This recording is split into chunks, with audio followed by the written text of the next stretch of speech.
दोस्तों, आपको याद होगा कि रजत को हुआ था मलेरिया। रजत गॉट मलेरिया हमने जाना था आपकी एनसीईआरटी की पुस्तक से, पाठ 8 से। तो रजत को जब मलेरिया हुआ था तो वो किसके कारण हुआ था, याद है आपको? सुनाई दी आपको किसी की आवाज? ऐसी भिनभिनाती आवाज किसकी होती है? मच्छरों की। रजत को मलेरिया जो हुआ था वो मच्छरों के कारण हुआ था। मलेरिया मादा मच्छर एनोफिलिस से फैलता है। Malaria spreads through female mosquitoes Anopheles. अब जरा यह देखिए, यह आज तक जो चैनल है उसके वेबसाइट पर एक खबर छपी थी, वो है। क्या लिखा है इस खबर में? दिल्ली में डेंगू के 3000 केस, गाजियाबाद में हर 10 में से एक मरीज डेंगू वेरिएंट का, जानिए ये कितना खतरनाक। तो और नीचे बनी है एक पिक्चर, यानी कि एक तस्वीर बनी है किसकी?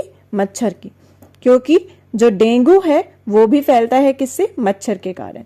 आपने अक्सर सुना होगा कि इस मौसम में जब डेंगू फैल रहा होता है तो उस समय पर बोला जाता है कि अपने घरों में पानी इकट्ठा ना होने दे, ताकि मच्छर इकट्ठे ना हो और जिससे कि डेंगू ना हो। जो कि हम यहाँ खबर में भी देख रहे हैं कि क्या छपा है कि दिल्ली में डेंगू जो है वो फैल रहा है। सिर्फ दिल्ली नहीं, बाकी जगहों पर भी हम देख सकते हैं खबरों में कि डेंगू फैल रहा है और हमें उसका ध्यान रखना पड़ता है, क्योंकि डेंगू का बुखार जो है वो मच्छरों से ही होता है।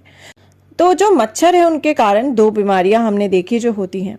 मच्छरों के काटने से कौन कौन सी बीमारियां होती है?